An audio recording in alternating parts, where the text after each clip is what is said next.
నమస్కారం. టీజీఫీ news TV వార్తలకు స్వాగతం. ముందుగా వార్తల్లోని ముఖ్యాంశాలు. ఏపీ సచివాలయంలో ఆర్టీజీఎస్ కేంద్రాన్ని సందర్శించిన బిల్ గేట్స్. డిజిటల్ పాలన విధానాలపై గేట్స్ ప్రత్యేక ఆసక్తి. బ్లాక్ చైన్ భూ రికార్డుల భద్రతపై ప్రశంసలు. టెక్నాలజీ వినియోగంలో ఏపీకి గ్రేట్ వర్క్ అన్న గేట్స్. హుస్నాబాద్ అభివృద్ధికి కట్టుబడి ఉన్నామన్న మంత్రి పొన్నం. ప్రజల విశ్వాసంతో కాంగ్రెస్ ప్రతినిధుల విజయం. మౌలిక వసతుల మెరుగుదలపై ప్రత్యేక దృష్టి. హామీ. రాజకీయాలకు అతీతంగా సమిష్టి కృషి చేయాలన్న పిలుపు. కరీంనగర్ నగర పాలక సంస్థపై కాషాయ జెండా ఎగిరిందన్న సంజయ్. కుట్రల మధ్య ప్రజాస్వామ్యమే గెలిచిందన్న బండి సంజయ్. కార్యకర్తల కృషితో బీజేపీ పట్టు బలపడిందన్న వ్యాఖ్య. పట్టణ అభివృద్ధికి కట్టుబడి పనిచేస్తామని హామీ.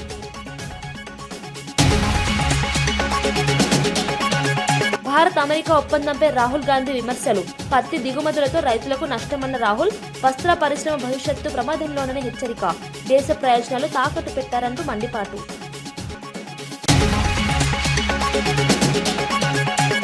ఓవైసీ సోదరులకు ధన్యవాదాలు తెలిపిన మంత్రి కోమటిరెడ్డి. ప్రజాస్వామ్య విలువల కోసం కలిసి పనిచేస్తామని వ్యాఖ్య. పట్టణాభివృద్ధికి సమన్వయంతో ముందుకెళ్తామన్న హామీ. ప్రజల విశ్వాసాన్ని నిలబెట్టుకుంటామన్న కోమటిరెడ్డి. ఏపీ సచివాలయంలోని ఆర్టీజీఎస్ కేంద్రాన్ని సీఎం చంద్రబాబుతో కలిసి మైక్రోసాఫ్ట్ వ్యవస్థాపకుడు బిల్ గేట్స్ సందర్శించారు. రాష్ట్రంలో అమలవుతున్న డిజిటల్ పాలన విధానాలపై అధికారులు పవర్ పాయింట్ ప్రెజెంటేషన్ ద్వారా వివరించారు. వాట్సాప్ గవర్నెన్స్, అవే 2.0 ప్లాట్ఫామ్, బ్లాక్ చైన్ టెక్నాలజీ ద్వారా భూ రికార్డుల భద్రత వంటి అంశాలపై గేట్స్ ప్రత్యేక ఆసక్తి చూపారు. కుప్పంలో అమలవుతున్న సంజీవని హెల్త్ ప్రాజెక్టు పనితీరును తెలుసుకుని దట్స్ నైస్ అంటూ ప్రశంసించారు. టెక్నాలజీ వినియోగంలో ఏపీ సాధిస్తున్న పురోగతిని గ్రేట్ వర్క్స్ అని కొనియాడారు. ప్రజలకు పారదర్శక సేవలు అందించే దిశగా ప్రభుత్వం తీసుకుంటున్న చర్యలను అభినందించారు. భవిష్యత్తులో టెక్నాలజీ రంగంలో మరింత సహకారం అందించాలని సూచించారు. ఈ సందర్భంగా అధికారులు రాష్ట్ర డిజిటల్ విజన్ ను వివరించారు.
రాష్ట్రంలో కాంగ్రెస్ ప్రభుత్వం అందిస్తున్న పారదర్శక పాలన, అభివృద్ధి పనులు మరియు సంక్షేమ పథకాలపైనే ప్రజలు విశ్వాసం ఉంచారని పార్టీ నాయకత్వం పేర్కొంది. అదే మున్సిపల్ ఎన్నికల్లో ఘన విజయానికి కారణమైందని వెల్లడించింది. పట్టణ ప్రాంతాల్లో మౌలిక వసతుల అభివృద్ధి, తాగునీటి సరఫరా, పారిశుద్ధ్య చర్యలు, సంక్షేమ పథకాల సమర్థ అమలు ప్రజలను ఆకట్టుకున్నాయని తెలిపారు. ప్రజలు ఉంచిన అచంచల నమ్మకాన్ని నిలబెట్టుకునేలా రాబోయే రోజుల్లో మరింత వేగంగా అభివృద్ధి కార్యక్రమాలు కొనసాగిస్తామని హామీ ఇచ్చారు. పట్టణాల సమగ్రాభివృద్ధి, యువతకు ఉపాధి అవకాశాలు, మహిళా సాధికారతపై దృష్టి సారిస్తామని స్పష్టం చేశారు. ప్రజాక్షేమమే ప్రభుత్వ ప్రధాన ప్రాధాన్యతగా కొనసాగుతుందని తెలిపారు. బాధ్యతాయుతమైన పాలనతో ముందుకు సాగుతామని పేర్కొన్నారు. ఆ వచ్చిన పనిని ప్రజలు గుర్తించి ఆస్వాదించారు.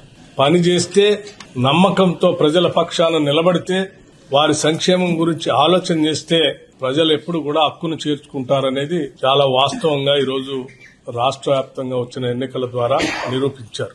తప్పనిసరిగా ప్రజలు, పట్టణ ప్రాంతాల ప్రజలు, ముఖ్యంగా గతంలో గ్రామీణ ప్రాంతాలతో పాటు పట్టణ ప్రాంతాల ప్రజలు ఈ ప్రభుత్వం పైన ఏ నమ్మకాన్ని అయితే ఉంచి ఓట్లేసింత భారీ మెజార్టీ అందించారో వారి నమ్మకాన్ని ఏమాత్రం అమ్ము చేయకుండా పెద్ద ఎత్తున అభివృద్ధి, సంక్షేమం, మేలు కలిగితో మరింత బాధ్యతతో ఈ రాష్ట్ర ప్రభుత్వం పనిచేస్తుందని చెప్పి ఈ సందర్భంగా మీ అందరికీ మనవి చేస్తా ఉన్నాం. ప్రజలు విశ్వాసం ఉంచి కాంగ్రెస్ ప్రజాప్రతినిధులను గెలిపించారని మంత్రి పొన్నం ప్రభాకర్ అన్నారు. హుస్నాబాద్ మున్సిపాలిటీ నూతన పాలక వర్గానికి శుభాకాంక్షలు తెలిపారు. ఎన్నికల తర్వాత రాజకీయాలకు అతీతంగా పట్టణ అభివృద్ధి కోసం సమిష్టిగా పనిచేస్తామని స్పష్టం చేశారు. చుట్టూ ఉన్న 4 జిల్లా కేంద్రాల మాదిరిగా హుస్నాబాద్ ను అభివృద్ధి చేస్తామని హామీ ఇచ్చారు. మౌలిక వసతులు, రహదారులు, పారిశుద్ధ్యం, డ్రైనేజ్ వ్యవస్థ మెరుగుదలపై ప్రత్యేక దృష్టి పెట్టనున్నట్లు తెలిపారు. ప్రజల ఆకాంక్షలను నెరవేర్చే విధంగా పారదర్శక పాలన అందిస్తామని పేర్కొన్నారు. పట్టణ అభివృద్ధిలో ప్రజల భాగస్వామ్యాన్ని పెంపొందిస్తామని వెల్లడించారు. నూతన పాలక వర్గం బాధ్యతాయుతంగా పనిచేసి హుస్నాబాద్ ను అభివృద్ధి పథంలో నడిపించాలని సూచించారు. ఎన్నికల దాకానే రాజకీయాలు, ఎన్నికల తర్వాత రాజకీయాలు అని చెప్పేటువంటి అన్ని పార్టీలు కూడా హుస్నాబాద్ అభివృద్ధికి సహకరించాలని కోరుతా ఉన్నాం. ప్రతిదీ రాజకీయం చేయదలుచుకుంటే కాంగ్రెస్ పార్టీ ఒక ఫక్త్ పెద్ద చరిత్ర కలిగిన రాజకీయ పార్టీ రాజకీయం చేస్తుంది. అట్లా వద్దు. Political party struggle is different. ప్రజాప్రతినిధులుగా మున్సిపల్ ఎన్నికైన పాలకవర్గం అందరూ కలిసి హుస్నాబాద్ ప్రజల మౌలిక సదుపాయాలు, వారి జీవన స్థితిగతులు మెరుగుపడుతూ ఊరు పెరిగినప్పుడు ఉపాధి పెరుగుతుందనే విధంగా ఇక్కడ కొత్త కొత్త విద్య, వైద్య, ఉపాధితో పాటుగా అనేక అంశాలతో పెరిగే విధంగా ఉండడానికి కొరకు ముఖ్యంగా హెల్త్ గ్రౌండ్కు సంబంధించి శానిటేషన్ కావచ్చు, లేకపోతే డ్రింకింగ్ వాటర్కు సంబంధించిన ప్యూరిఫికేషన్ కావచ్చు, స్ట్రీట్ లైట్స్ కావచ్చు, మేజర్గా మున్సిపల్ యొక్క మౌలిక బాధ్యతలు. ఈ బాధ్యతల నిర్వహణలో కొత్త పాలకవర్గం ఎంపికైనటువంటి దండి లక్ష్మి గారు గతంలో కౌన్సిలర్గా పనిచేసినారు. వైస్ చైర్మన్ ఎన్నికైనటువంటి చిత్తారి పద్మ గారు గతంలో కౌన్సిలర్గా పనిచేసినారు. మొన్నటిదాకా చైర్మన్ గా ఉన్నటువంటి ఆకుల రజిత గారు ఉన్నారు. ఇంకా అందరూ కొత్తగా ఎన్నికైనప్పటికీ కూడా తప్పకుండా పాలకవర్గంలో అందరి అనుభవాలను తీసుకుపోయే బాధ్యత చైర్మన్, వైస్ చైర్మన్, అదేవిధంగా మా విప్పు కేశవన్ రమేష్ గారు అందరూ కలిసి హుస్నాబాద్ అనేటువంటి ఒక మోడల్ మున్సిపాలిటీ అనే విధంగా కృషి చేయాలి. నేను గౌరవ శాసనసభ్యుడిగా నా బాధ్యతగా వారికి అన్ని రకాలుగా అండగా ఉంటానే మాట కూడా నేను మనవి చేస్తూ, కరీంనగర్ లో బీజేపీ పట్టు నిరూపించుకుందని బండి సంజయ్ వ్యాఖ్యానించారు. పక్క పార్టీలతో జరిగిన రాజకీయ పోరులో బీజేపీ గెలిచిందన్నారు. ఎన్నో కుట్రలు, ఒత్తిళ్లు ఎదురైనా చివరికి ప్రజాస్వామ్యం విజయం సాధించిందని తెలిపారు. కరీంనగర్ నగర పాలక సంస్థపై కాషాయ జెండా ఎగరడం కార్యకర్తల కృషి ఫలితమని పేర్కొన్నారు. ఇది పార్టీ శ్రేణులకు ఎంతో సంతోషకరమైన రోజని చెప్పారు. ప్రజలు బీజేపీపై నమ్మకం ఉంచారని, ఆ విశ్వాసాన్ని నిలబెట్టుకునేలా పట్టణ అభివృద్ధికి కట్టుబడి పనిచేస్తామని హామీ ఇచ్చారు. పారదర్శక పాలన, అభివృద్ధి కార్యక్రమాలతో ముందుకు సాగుతామని స్పష్టం చేశారు. అభ్యర్థులను ఎన్నుకోవడం జరిగింది. ముందుగా మేయర్గా ఎన్నికైనటువంటి కొల్లగాని శ్రీనివాస్ గారికి, డిప్యూటీ మేయర్గా ఎన్నికైనటువంటి పెద్దలు యాదగిరి సునీలరావు గారికి హృదయపూర్వక శుభాకాంక్షలు తెలియజేస్తూ, కరీంనగర్ గడ్డ మీద ప్రజల ఆశీస్సులతో కాషాయ జెండాను ఈ కార్పొరేషన్ మీద ఎగిరేయాలనే కళ ఈరోజు నెరవేరింది. దీనికోసము అనేక సంవత్సరాలుగా కరీంనగర్ ప్రజలు ఎదురుస్తున్నారు, భారతీయ జనతా పార్టీ ఎదురుస్తున్నది. ఆ ప్రజల సహకారంతో ఆ ప్రజల యొక్క ఆకాంక్షను నెరవేర్చిన ఈ రోజు చాలా సంతోషకరమైన రోజు. ఇంతకుముందు మీరు చెప్పినట్టు నిన్న పక్క దేశంతో క్రికెట్ మ్యాచ్ లో భారత్ గెలిచింది. ములుగు మున్సిపల్ చైర్పర్సన్ గా చింతనిప్పుల చంద్రకళ, వైస్ చైర్మన్ గా షాహీన్ మీర్జా ఎన్నికయ్యారు. మంత్రి సీతక్క ములుగు అభివృద్ధి తమ ప్రధాన ధ్యేయమని తెలిపారు. పదవులు రానివారు నిరాశ చెందవద్దని సూచిస్తూ పార్టీ ఐక్యతను కాపాడాలని పిలుపునిచ్చారు. సమిష్టి కృషితో ములుగు పురపాలకాన్ని అభివృద్ధి దిశగా నడిపిస్తామని చెప్పారు. పట్టణ మౌలిక వసతులు, తాగునీటి సమస్యలు, పారిశుద్ధ్యం, రహదారుల అభివృద్ధిపై ప్రత్యేక దృష్టి సారిస్తామని పేర్కొన్నారు. ప్రజల ఆశలు, అభిలాషలను నెరవేర్చే విధంగా పాలన సాగిస్తామని స్పష్టం చేశారు. కొత్త పాలక వర్గం బాధ్యతాయుతంగా పనిచేసి ములుగు అభివృద్ధికి కృషి చేయాలని ఆకాంక్షించారు. శుభాకాంక్షలు. ఓడిపోయినటువంటి నాయకులు కూడా ఎవరు బాధపడకుండా మరి ప్రజాసేవలో ముందుండాలని కోరుకుంటూ ఈరోజు మరి పార్టీకి పట్టం కట్టాలని కుటుంబ బంధాలు కానీ లేదా రకరకాల రిలేషన్స్ మాకు వ్యక్తిగతంగా అందరితో ఉన్నప్పటికీ అంతిమంగా పార్టీ పట్టణ అధ్యక్షుడిగా పనిచేస్తూ గత 20 సంవత్సరాలుగా ఎలాంటి అటు ఇటు కాకుండా డిస్టర్బ్ చేయకుండా పార్టీ నియమ నిబంధనలకు కట్టుబడి పనిచేసినటువంటి మరి చింతనిప్పుల భిక్షపతి గారి కుటుంబానికి చంద్రకళకు చైర్మన్గా, అదేవిధంగా ఆసియా గారికి మరి ఇక్కడ 2 వర్గాలు 2 కమ్యూనిటీస్ను కూడా బ్యాలెన్స్ చేయడం కోసం మరి వైస్ చైర్మన్గా ఇవ్వడం జరిగింది. కాబట్టి రకరకాల అభిప్రాయాలు 12 మంది ఆశపడడంలో తప్పు లేదు, ఆశించడంలో. కానీ ఇప్పుడున్నటువంటి దాదాపుగా 2 సంవత్సరాలుగా ములుగు పట్టణంలో మరి పురపాలక సభ్యులు లేక లేదా వార్డు సభ్యులు లేక కొంత పరిపాలన ఇబ్బందికరమైన పరిస్థితులు ఉన్నప్పటికీ అంతా కూడా మళ్ళీ మా మీద నమ్మకంతో మరి మాకు అత్యధికంగా వన్ సైడ్గా దాదాపుగా ఇద్దరిలో రెబల్ మా వాళ్ళే దాదాపుగా గెలిచినటువంటి వాళ్ళు. కాబట్టి అవకాశం ఇచ్చినందుకు కూడా ప్రజలకు తప్పకుండా అభివృద్ధికి కట్టుబడి ములుగును అభివృద్ధి పదంలో తీసుకెళ్లేటువంటి లక్ష్యంతో ఈసారి మేము ప్రత్యేకంగా వార్డులలో కూడా మా సభ్యులకు వాగ్దానాలు చేయడం జరిగింది. ఇచ్చిన ప్రతి మాట నిలబెట్టుకుంటాం, వార్డులను అభివృద్ధి చేసుకుంటాం. కాబట్టి అందరూ కూడా సహకరించినటువంటి ములుగు ప్రజలకు, వ్యాపారులు కానీ, మరి పట్టణంలో ఉన్నటువంటి ఓటర్లు కానీ, లేదా ఉద్యోగులు కానీ, యువకులు, మహిళలు, మీడియా అందరికి కూడా పేరు పేరున నమస్కారాలు, ధన్యవాదాలు. కొంత ఉంటది ఒకరికి. నల్గొండ జిల్లా చిట్యాల మున్సిపాలిటీలో నిర్వహించిన విజయోత్సవ ర్యాలీ సందడిగా సాగింది. నకిరేకల్ ఎమ్మెల్యే వేముల వీరేశం ర్యాలీలో ప్రత్యేక ఆకర్షణగా నిలిచారు. పార్టీ విజయాన్ని కార్యకర్తలతో కలిసి సంబరంగా జరుపుకుంటూ డాన్స్ చేయడంతో కార్యకర్తల్లో జోష్ మరింత పెరిగింది. భారీగా తరలివచ్చిన పార్టీ శ్రేణులు నినాదాలతో ర్యాలీని హోరెత్తించారు. స్థానిక నేతలు, అభిమానులు పెద్ద ఎత్తున పాల్గొని విజయోత్సవాన్ని ఘనంగా నిర్వహించారు. ప్రజలు ఇచ్చిన మద్దతుకు కృతజ్ఞతలు తెలిపారు. మున్సిపాలిటీ అభివృద్ధికి కట్టుబడి పనిచేస్తామని ఎమ్మెల్యే పేర్కొన్నారు. సమిష్టిగా పట్టణాన్ని అభివృద్ధి దిశగా నడిపిస్తామని హామీ ఇచ్చారు. విజయంతో బాధ్యత మరింత పెరిగిందని చెప్పారు. వనపర్తి జిల్లా అమరచింత మున్సిపాలిటీలో ఉద్రిక్త పరిస్థితులు నెలకొన్నాయి. ఎన్నికల వేళ సీఐ శివకుమార్ వ్యవహార శైలిపై మాజీ ఎమ్మెల్యే చిట్టెం రామ్మోహన్ రెడ్డి తీవ్ర ఆగ్రహం వ్యక్తం చేశారు. మంత్రికి తొత్తుగా వ్యవహరిస్తున్నారని ఆరోపించారు. సీఐపై చేసిన వ్యాఖ్యలు రాజకీయ వర్గాల్లో చర్చనీయాంశమయ్యాయి. ఈ ఘటనతో బీఆర్ఎస్, కాంగ్రెస్ వర్గాల మధ్య వాగ్వాదం పెరిగింది. పరిస్థితి ఉద్రిక్తంగా మారడంతో భారీగా పోలీసులు మోహరించారు. డీఎస్పీ రంగంలోకి దిగి ఇరు వర్గాలను శాంతింపజేయడానికి ప్రయత్నించారు. ఎలాంటి అవాంఛనీయ ఘటనలు జరగకుండా భద్రతా ఏర్పాట్లు కట్టుదిట్టం చేశారు. పరిస్థితిని అదుపులోకి తెచ్చేందుకు అధికారులు చర్చలు కొనసాగిస్తున్నారు. ఒకసారి అలిగేషన్స్ వచ్చినప్పుడు ఏంటండి అందులోకి వెళ్ళి బయటికి వచ్చి అవుట్ సైడ్ ది బిల్డింగ్ ఉన్నాడు. ఈయన లోనికి పెట్టిన పెడతాం సార్ టైం ఇచ్చిన టైం ప్రకారంగా మీరు పెట్టాలి సార్. సార్ టైం ఇచ్చాడు వింటున్నాం సార్, వింటున్నాం.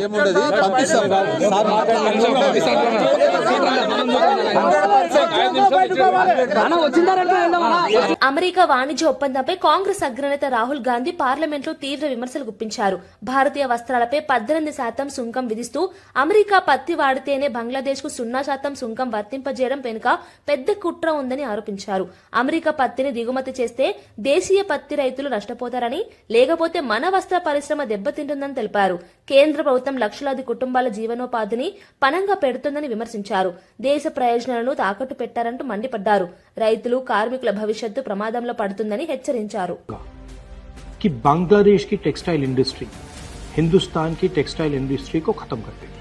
Now what have you done? You have the United States has reduced Bangladesh's tariff to 0. And our tariff is 18%.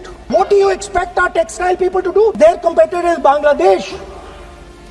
If Bangladesh imports US cotton, they have 0% duty. Finished. Textile industry gone. Narendra Modi जी के एक मंत्री ने बोला कि अगर हम भी US cotton import करेंगे तो हमें भी वो फायदा मिलेगा. मगर सच्चाई है कि हमारा कॉटन बांग्लादेश जाता है, हमारा कॉटन हिंदुस्तान की टेक्सटाइल मिलों को चलाता है. तो अगर हमने बांग्लादेश का रास्ता चुना तो हमारे पूरे के पूरे कपास के किसान और कॉटन की इंडस्ट्री खत्म हो जाएगी. और अगर हमने नहीं चुना तो हमारी टेक्सटाइल की इंडस्ट्री खत्म हो जाएगी। ये सच्चाई है। पीयूष गोयल जी झूठ मत बोलिए। इसलिए मैं इसको सरेंडर कहता हूं, क्योंकि ये डील या तो कपास के किसान को मारेगा या टेक्सटाइल इंडस्ट्री को मारेगा या फिर दोनों को उड़ा देगा। इनके मंत्री को यह भी नहीं मालूम कि बांग्लादेश अब हिंदुस्तान से कपास नहीं खरीदेगा और उन्होंने निर्णय ले लिया है कि वो यूएस से कॉटन इंपोर्ट करें। ये है यूएस डील, नरेंद्र मोदी जी की डील। ఖానాపూర్ కాంగ్రెస్ ఎమ్మెల్యే వేద్నబొజ్జు బీఆర్ఎస్ బీజేపీలను సవాల్ విసిరారు. దమ్ము ధైర్యం ఉంటే పొత్తులు లేకుండా ఎన్నికల్లో పోటీ చేయాలని అన్నారు. ఖానాపూర్ మున్సిపాలిటీని కాంగ్రెస్ పార్టీ కైవసం చేసుకుంటుందని ధీమా వ్యక్తం చేశారు. చైర్మన్, వైస్ చైర్మన్ పదవులు కాంగ్రెస్ దక్కించుకుంటుందని స్పష్టం చేశారు. ప్రజల మద్దతు తమకే ఉందని పేర్కొన్నారు. అభివృద్ది పనుల ఆధారంగానే ప్రజలు తీర్పు ఇస్తారని తెలిపారు. ప్రత్యర్థి పార్టీలకు ప్రజలు సరైన సమాధానం చెబుతారని వ్యాఖ్యానించారు. అంటే మీలో ఏం సత్తుందో చూపెట్టారు. మీ యొక్క పవర్ ఏమైంది? దొరలు మేము పాలిస్తామని చెప్పింది కదా. ఖానాపూర్లో ఎందుకు ఏం చేయలేకపోయారు? ఎందుకు క్లీన్ స్వీప్ చేయలేకపోయారు? ఎందుకు ఇది చేయలేకపోయారు? ఈరోజు మా సాయిద్ బేగం గారి చాలా మంది అదే అన్నారు. మేము ముందు నుంచి కూడా చెప్పినా, ఈ రోజు కూడా చెప్తున్నా. సాయిద్ బేగం అనేవారు మా దాంట్లోనే ముందు నుంచి మాట్లాడుకునే క్యాండిడేట్. సరే, అక్కడ జనరల్ శంకర్ అనే క్యాండిడేట్ అన్న మనకు కొంత ఇబ్బంది అవుతుందంటే తనకు స్వయంగా టికెట్ ఇవ్వాలంటే సరే వాళ్ళు తిరస్కరించినప్పుడు వీళ్ళు ఏదైతే స్ట్రాటజీ మెయింటైన్ చేసుకున్నారో హిందూ ముస్లిం అనే ఫీలింగ్ తీసుకొచ్చి ఇక్కడ అల్లర్లు సృష్టించే ప్రయత్నం చేశారు. సరే, మంచిది, వాళ్ళు ఎంతవరకు చేస్తారని చూద్దామని మనము కూడా అనుకోండి. కాబట్టి వాళ్ళు ఎక్కడైతే ఇప్పుడు నిన్న డెబిట్ లో మొన్న కూడా పాల్గొనడం జరిగింది. ఈరోజు ఓటు పర్సెంటేజ్ అనేది విపరీతంగా పెరిగింది. ఈరోజు బీజేపీ క్యాండిడేట్ గెలిచాడంటే అక్కడ బీఆర్ఎస్ ఓటింగ్ లేదు. ఎక్కడైతే బీఆర్ఎస్ గెలిచారో అక్కడ బీజేపీ ఓటింగ్ లేదు. ఎందుకు లేదు అంటే కారణం ఏంటిది? కలిసి పోటీ చేయడం వల్ల ఆ రకమైన పర్సెంటేజ్ వాళ్ళకి వచ్చింది. కాబట్టి మేము ఎక్కడ కూడా ఓలిపోలే. ప్రజాస్వామ్యం ఇచ్చే తీర్పుని మేము గౌరవిస్తాం. ఈ రోజు ఖానాపూర్ మున్సిపాలిటీ ఇచ్చిన ప్రజలైతే ఏది తీర్పుతారో 100% గౌరవిస్తున్నాం. ఇప్పటికీ చెప్తున్నాం, చైర్మన్ మావాడే, వైస్ చైర్మన్ మావాడే. ఈ బండ మీద రాసి పెట్టుకోవాల్సింది. నేనేమంటున్నా, మీరు అంత పెద్దగా సవాల్ విసిరారు కదా, పొడుస్తాం గిడుస్తాం కదా, మీ కలయిక ఏంటిదో మాకు తెలిసిపోతుంది. రేపటికల్లా మీరు కలుస్తారా, లేకపోతే కలిసి ఈ యొక్క పురపాలక సంఘం యొక్క ప్రజలందరూ కూడా మోసం చేస్తారా? ఎటువైపు ఉంటారనేది వాళ్ళు ఆది నాయకులు ఆలోచించాలి. మేము చెప్తున్నాం, ఏజ్ ఎక్సపోజిషన్ మెంబర్ గా నాతో పాటు సభ్యులు మేమంతా కూడా రెడీగా ఉన్నాం. మేము ఎవరితోటి కారకాణితగా చెప్పినాం. ఈ రోజు కూడా మళ్ళా చెప్తున్నా, నేను నమ్మే దేవుడి మీద ప్రమాణం చేసి చెప్తున్నా, కాంగ్రెస్ పార్టీ ఎవరితోటి కలవదు. ఇది జగమెరిగిన సత్యం. కాబట్టి వాళ్ళు ఎవరైనా కలుస్తారా అది నేను అనుకోను. కాబట్టి నా పక్షానే చైర్మన్ అనేది ఉంటుంది. ఎవరికో నేను చైర్మన్ ఇవ్వడానికి లేదు. కాంగ్రెస్ పార్టీ ఇంకొకరితోటి పొత్తు పెట్టడానికి కానీ ఇంకేది పోయేది. కాబట్టి చాలా కారగణితంగా చెప్తున్నా, ఎవరైనా మాతోటి కలిసి పనిచేసినప్పుడు మేము దానికి స్వాగతిస్తాం. బట్ మాకే చైర్మన్ కావాలి, మాతోటి కలిసి మీతో మేము కలిసి పనిచేసేది ఏంటి? అధికారంలో కాంగ్రెస్ పార్టీ ఉంది, మేము అధికారంలో మేమున్నాం. ఎవరైనా మాతోటి కలిసి పనిచేస్తామంటే తప్పకుండా ప్రజల కోసం నేను దాన్ని స్వాగతిస్తాను. మీకు ఏమైనా డిమాండ్ వచ్చింది సార్ చైర్మన్ కావాలని? ఎవరైనా ఏది ఇక్కడ నుంచి మీరు ఇప్పుడు చెప్పారు కదా, చైర్మన్ విషయం నేను ఇంకా డిక్లేర్ చేయలేదు. అది నా డిసిషన్. ఏ రోజు బీఫామ్ సబ్మిట్ చేయాలో ఆ రోజు నేను బీఫామ్ సబ్మిట్ చేస్తా. ఎవడనేది ఒక సీల్ కవర్లు ఇచ్చేస్తా. అనుకున్నవాడే చైర్మన్ అవుతాడు. కాబట్టి ఆల్రెడీ ఇప్పుడు నేను డిక్లేర్ చేస్తున్నా, వైస్ చైర్మన్ గా సాజిద్ బేగం గారు డిక్లేర్ చేస్తున్నా. ఆమన్నగల్ మున్సిపాలిటీలో బీజేపీ, కాంగ్రెస్ అనైతికంగా ఒక్కటయ్యాయని బీఆర్ఎస్ నాయకుడు ఉప్పాల వెంకటేష్ ఆరోపించారు. బీఆర్ఎస్ పార్టీకి భయపడి ఈ రెండు పార్టీలు కలిసి పనిచేశాయని అన్నారు. దేవుడిపై ప్రమాణం చేసి పార్టీ మారిన కౌన్సిలర్పై తీవ్ర విమర్శలు చేశారు. కాంగ్రెస్ 15 వార్డుల్లో ఒక్కటి గెలిచి మున్సిపాలిటీ కైవసం చేసుకున్నట్లు చెప్పడం సిగ్గుచటన్నారు. తమ 7 కౌన్సిలర్లతో రాజీనామా చేయిస్తామని, ప్రత్యర్థులు కూడా రాజీనామా చేసి మళ్లీ గెలవాలని సవాల్ విసిరారు. ప్రజలు ఈ దౌర్జన్యాన్ని గమనించారని, సరైన సమయంలో తీర్పు ఇస్తారని పేర్కొన్నారు. కొజ్జతనంతో కాంగ్రెస్ పార్టీ దత్తత తీసుకొని ఈరోజు నా బిడ్డ అని చెప్పుకున్నది ఈ మున్సిపాలిటీలో. ఇంకా ఈ ఆమన్గల్ మున్సిపాలిటీలో కాంగ్రెస్ పార్టీకి వచ్చింది ఏకలింగం ఒక్కటే 15 వార్డులలో వచ్చింది. ఏం మొహం పెట్టుకొని ఈరోజు మున్సిపాలిటీలో కాంగ్రెస్ జెండా ఎగిరిందని ఈరోజు సంబరాలు చేసుకుంటారు, టపాకులు కాలుస్తారు. ఒక్కసారి గుండె మీద చేసుకోవాలి. ఒకే ఒక వార్డు గెలిస్తే 15 వార్డులల్లా తెలంగాణలో కాదు, భారతదేశంలో కాదు, ప్రపంచంలో ఎక్కడ కూడా జరగని ద్వంద్వ వైఖరి, కుళ్ళు రాజకీయము ఈ ఆమన్గల్ మున్సిపాలిటీలో జరిగింది. ఒక్కటే గెలిచిన కాంగ్రెస్ పార్టీ మున్సిపాలిటీలో అధికారంలోకి వచ్చిందంట. ఏ రకంగా ఇది వచ్చింది? ఇది గెలిపే రకంగా అయింది. ప్రజల మన్నన ఏ రకంగా గెలిచింది? ఆమన్గల్ ప్రజలు ఏ రకంగా మిమ్మల్ని ఓడగొట్టిరనేది ఆలోచన చేసుకోవాలి. ఇంకా రెండవది, ఎక్కడ చరిత్రలో లేని విధంగా బీజేపీ కాంగ్రెస్కు వంతవాడిండు ఈ ఆమన్గల్లా. ఈరోజు ఈ గడ్డ బీజేపీ గడ్డ అన్నది ఈరోజు గీత దాటింది. బీజేపీ పార్టీ ఈరోజు 50% దాటి మున్సిపల్ ఎన్నికల్లో తమకు మద్దతు తెలిపిన అసదుద్దీన్ ఓవైసీ, అక్బరుద్దీన్ ఓవైసీలకు మంత్రి కోమటిరెడ్డి వెంకటరెడ్డి కృతజ్ఞతలు తెలిపారు. ప్రజాస్వామ్య విలువలను కాపాడే దిశగా కలిసి పనిచేశామని పేర్కొన్నారు. పట్టణాభివృద్ధి కోసం సమన్వయంతో ముందుకు సాగుతామని చెప్పారు. ఎన్నికల్లో వచ్చిన ఫలితాలు ప్రజల విశ్వాసానికి నిదర్శనమన్నారు. మున్సిపాలిటీల అభివృద్ధి కార్యక్రమాలను వేగవంతం చేస్తామని హామీ ఇచ్చారు. ప్రజా సమస్యల పరిష్కారంలో భాగస్వామ్య రాజకీయాలకు ప్రాధాన్యం ఇస్తామని స్పష్టం చేశారు. అన్ని వర్గాల సహకారంతో పాలన సాగిస్తామని వెల్లడించారు. ये गवर्नमेंट जो अभी मोदी का गवर्नमेंट चल रहा है, नफरत हेटेड गवर्नमेंट है. सो वैसा पार्लियामेंट में मैं देखा 5 साल उसके साथ बाजू बैठ के पीछे बैठते थे मेरा सीट. ओवैसी साहब को फोन करते ही हमारा MLC साहब रियाजुल हसन MLC साहब को भेज के वो 2 MA काउंसिलर भी सपोर्ट करे, तीन काउंसिलर को सपोर्ट करे. उसके बाद से MLC साहब को और हमारा बड़े भाई MP असदुद्दीन ओवैसी साहब हमारा और एक मेरा छोटा भाई अकबरुद्दीन मेरे साथ 20 साल असेंबली में हम दोनों बहुत अच्छा दोस्त है. अकबर साहब को सलाम करता हूँ, शुक्रिया बोल रहा हूँ. मेरे तरफ से मेरा नलगोंडा टाउन के तरफ में असद साहब को, अकबर साहब को आप जरा शुक्रिया पहुंचाओ. వనపర్తి మున్సిపాలిటీలో కాంగ్రెస్ పార్టీకి చెందిన కౌన్సిలర్ చీర్ల రజనీ చందర్ రాజీనామా చేశారు. చైర్మన్ పదవి ఇస్తామని చెప్పి మాట తప్పారని ఎమ్మెల్యే మేఘారెడ్డిపై ఆరోపించారు. టికెట్ ఇచ్చినప్పుడు చైర్మన్ అవకాశం ఇస్తామని హామీ ఇచ్చారని, ఇప్పుడు మోసం చేశారని అన్నారు. 3 తరాలుగా కాంగ్రెస్ కుటుంబంగా ఉన్నామని, తమ నమ్మకాన్ని పార్టీ వమ్ము చేసిందని పేర్కొన్నారు. అందుకే పార్టీకి పదవికి రాజీనామా చేస్తున్నట్లు ప్రకటించారు.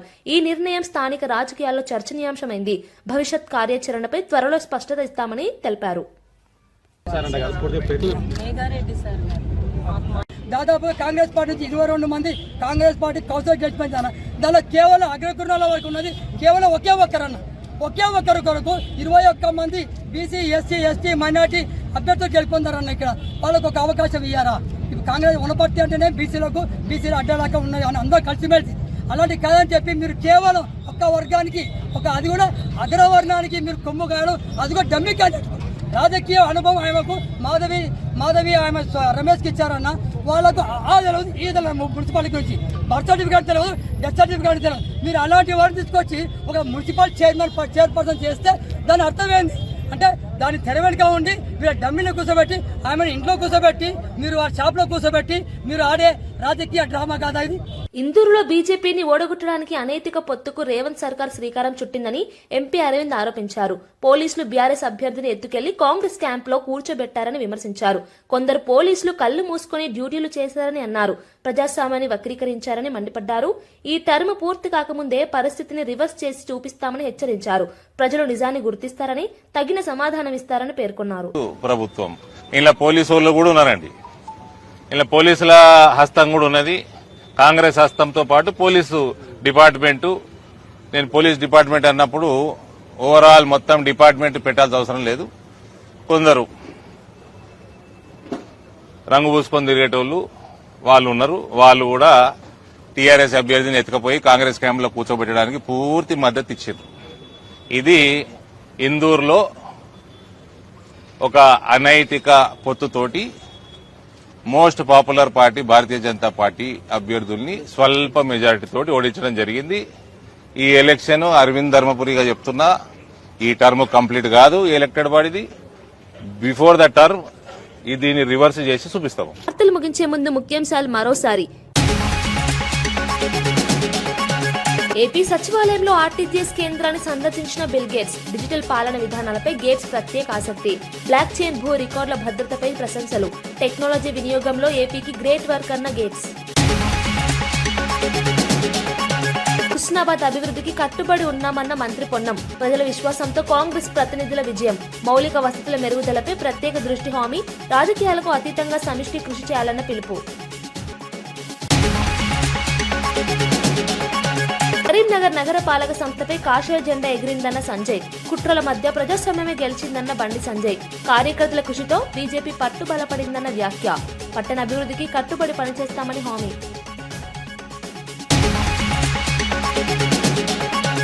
భారత్ అమెరికా ఒప్పందంపై రాహుల్ గాంధీ విమర్శలు. పత్తి దిగుమతులతో రైతులకు నష్టమన్న రాహుల్.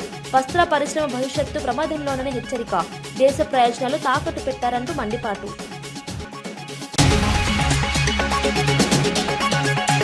ఓవైసీ సోదరులకు ధన్యవాదాలు తెలిపిన మంత్రి కోమటిరెడ్డి. ప్రజాస్వామ్య విలువల కోసం కలిసి పనిచేస్తామని వ్యాఖ్య. పట్టణాభివృద్ధికి సమన్వయంతో ముందుకెళ్తామన్న హామీ. ప్రజల విశ్వాసాన్ని నిలబెట్టుకుంటామన్న కోమటిరెడ్డి. ఇవి ఈనాటి వార్తా విశేషాలు. మరో బులెటిన్లో మళ్ళీ కలుద్దాం. నమస్కారం.